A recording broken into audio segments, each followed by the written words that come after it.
লাল ঝান্ডা কাঁধে নিয়ে চলার মতন সাহস কারো নেই। সেই সময় সন্দেশখালীর গরিব, ক্ষেত মজুর, আদিবাসী, তফসিলি জাতির মানুষ লাল ঝান্ডাকে জেতালো, লাল ঝান্ডাকে জেতালো। আর সেই লাল ঝান্ডা যেদিন জিতেছে তার পরের দিন থেকে মমতা ব্যানার্জি যখন শপথ নিল, শপথ নেওয়ার পর দিন থেকে সন্দেশখালীর মাটিতে আক্রমণ শুরু হলো।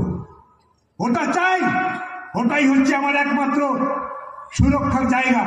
ওখানেই আমি আমার সব চোর গুন্ডা বদমাশ সন্তানদেরকে ওখানে আমি সুরক্ষিত রাখতে পারবো। কিন্তু ওই জায়গাটাকে লাল ঝান্ডা মুক্ত করতে হবে। ফলে একটার পর একটা, দিনের পর দিন আক্রমণ বেড়েছে। 2011 থেকে জেতার পর থেকে ওই জায়গাটাকে দখল করার জন্য নানান রকমের আক্রমণ নামানো হয়েছে। দিনের পর দিন মানুষ আক্রান্ত হয়েছে। রাস্তাঘাট তার উপরে প্রলেপ দিয়েছে, বাড়ি ঘর তার উপরে নীল সাদা রং করে দিয়েছে। না, ওটা আমাদের দখলে। শেষ পর্যন্ত তারা বুঝলো, বাড়ি ঘর রং করে দুদিন পরে বলতে পারবো ওটা আমরা করেছি। রাস্তাঘাটে মেরামত করে দেওয়ার পর লোকে বুঝবে আমরা করেছি। কিন্তু বামপন্থীরা এমন কিছু করেছে যা কোনোদিনের জন্য মানুষের কাছ থেকে কেড়ে নেওয়া যাবে না। সেটা কি হবে? তখন ওরা ঠিক করলো ওটাকে লুট করতে হবে, ওটাকে কেড়ে নিতে হবে। ওটা ওদের দখলে রাখলে হবে না। সবচেয়ে বড় কাজ যেটা করেছে, গরিবকে তারা জমি দিয়েছে, বড়গাদার প্রতিষ্ঠিত করেছে। জমি লুট করো, পাট্টা জমি লুট করো। পাট্টা জমি লুট হয়েছে, বড়গাদারকে তাড়িয়ে দিয়েছে। সব তাদের দখলে আনা হয়েছে। মানুষ ভূমিহীন হয়েছে, বিক্রি হয়েছে। তারপরে 100 দিনের কাজ লুট, 100 দিনের কাজের টাকা নেই। আইন মমতা ব্যানার্জিও মানে না, দিল্লির দাদাও মানে না, কেউ মানে না। 100 দিনে যে আইন করেছেন সব থাক, আমি কোনোটাই মানবো না। কাজ করিয়েছি, অর্ধেক টাকা আমার সন্তানেরা খেয়েছে, ওটা আর উদ্ধার করা যাবে না। প্রয়োজনের আমি টাকা দেব, বরাদ্দ করবো, বরাদ্দ বাড়াবো, কিন্তু আমার যে সন্তানরা চুরি করেছে ওটাকে চোর বলা যাবে না, ও টাকা উদ্ধার করা যাবে না।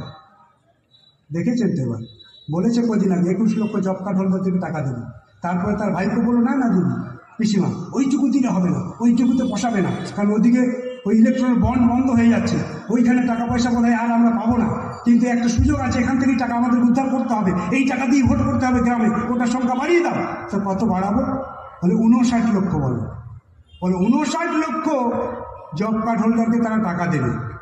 কজন টাকা পাবে না তার কোনো হিসেব নেই। আমরা বলেছিলাম নাম টাঙাও, কজন পাবে দেখো, ওটা টাঙালো না। এই যে 59 লক্ষ লোককে টাকা দিচ্ছে, মানে গরিব লোক যারা কাজ পাবে তারা টাকা পাবে না, কিন্তু তাদের পছন্দের অ্যাকাউন্টগুলোতে সব টাকা চলে যাবে। আর সেই টাকা দিয়ে তারা এবার পঞ্চায়েত নির্বাচনে আবার ভোট, এবার লোকসভা নির্বাচনে আবার ভোট করবে। তারা আবার নতুন কৌশলে তারা গ্রামে টাকা নিয়ে যাওয়ার ব্যবস্থা করলো।